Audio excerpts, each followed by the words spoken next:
পুরো মিডিয়া জুড়ে আজকে ভারতে এবং পাকিস্তানের যে চলমান উত্তেজনা, সেই চলমান উত্তেজনার খবর। একটা ন্যাক্কারজনক ঘটনা ঘটেছে, আর এই ঘটনাটির পর সারা পৃথিবী তীব্র নিন্দা জানিয়েছে। প্রধান উপদেষ্টা ডক্টর মোহাম্মদ ইউনূস জানিয়েছে, আমরাও জানাই, কারণ এগুলো কখনোই কাম্য না।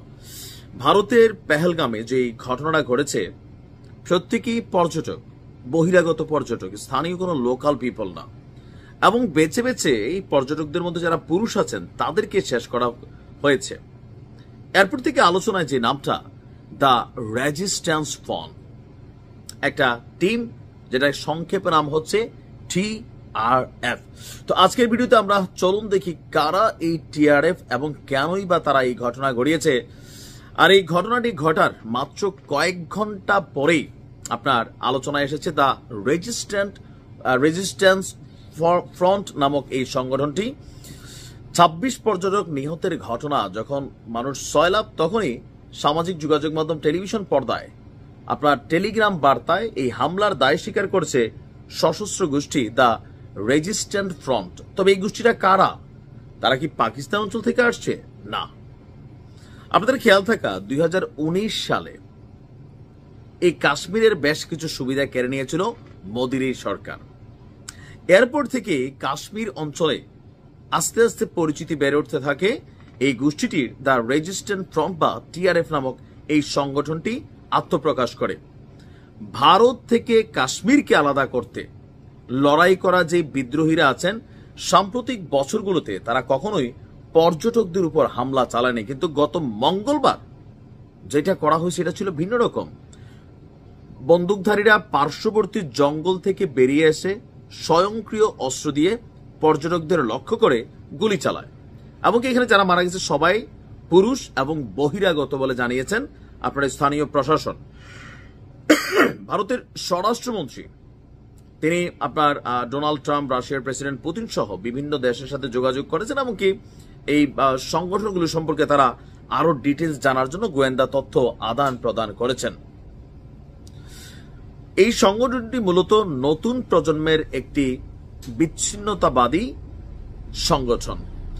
2019 সালে কাশ্মীরের বিশেষ সুবিধা বা বিশেষ ধারা 370 বিলুপ্তির পর সামাজিক যোগাযোগ মাধ্যমে সক্রিয় থেকে নিজেদের পরিচিতি গড়ে তোলে এই গোষ্ঠীটি।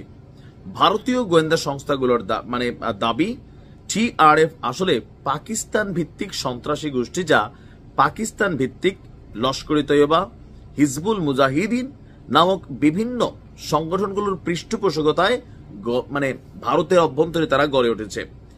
আর TRF বেসিক্যালি কাশ্মীরের জনগণ না, তারা পাকিস্তানের ছদ্মবেশী জনগণ, যা কাশ্মীরি জাতীয়তাবাদী নামে ভারতে সহিংসতা চালাচ্ছে।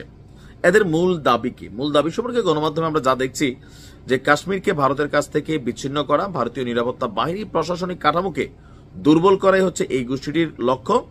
আর তারা একবার তাই জানিয়েছে তারা বহিরাগতদের কাশ্মীরে স্থায়ী আবাসন অনুমোদনের বিরোধিতা করে। যদিও যারা মারা গেল এদের মধ্যে একজনও কিন্তু এখানে স্থানীয় হওয়ার জন্য আসতে যায় নাই, ঘুরতে গেছিল।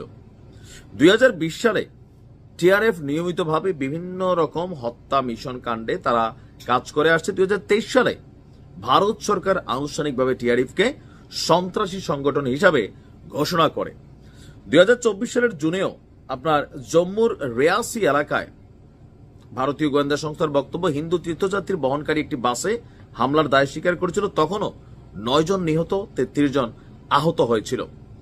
বর্তমানে এই সংগঠনটি পার্বত্য অঞ্চলগুলোতে গোপন আস্তানা অবস্থান করছে, ছোট অস্ত্র ব্যবহার করে আশেপাশের এলাকায় হামলা চালাচ্ছে। তবে মজার বিষয় হচ্ছে এই ঘটনায় যে মেশিনারিজ গুলো ব্যবহার করা হয়েছে সেগুলো মার্কিন যুক্তরাষ্ট্রের তৈরি। এখন এই TRF নিয়ে যতগুলো প্রতিবেদন আমরা বলেছি সেটা হচ্ছে ভারতীয় গোয়েন্দাদের দেওয়া বা ভারতীয় গণমাধ্যম থেকে, বা TRF এর আলাদা কোনো সাইট বা এটা আমরা ওইগুলা জানিও না। আমিও প্রথম তাদের নাম শুনলাম এই ঘটনার পর। তবে এরা পাকিস্তানে বসবাসকারী কোনো গোষ্ঠী না, ভারতের কাশ্মীরে। এখন কিছু কিছু জায়গায় যেটা হয় যে কাশ্মীরের অনেক সুযোগ সুবিধা বাতিল করে দিয়েছে মোদী সরকার বিশেষ আইন কইরা। এগুলোতে কি হয়েছে, জাতির মধ্যে একটা গোষ্ঠী বঞ্চিত হয়েছে, শোষিত হয়েছে, নিপীড়িত হয়েছে। তাদের মধ্যে একটা গোষ্ঠী তাদের অধিকার আদায়ের জন্য কাজ করতে পারে।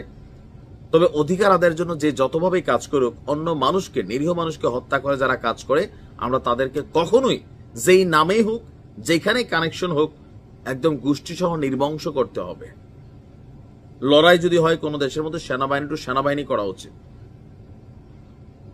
এখন ভারতের গণমাধ্যমে অনেক মিথ্যা তথ্য তারা দেয়, সত্যিও দেয়।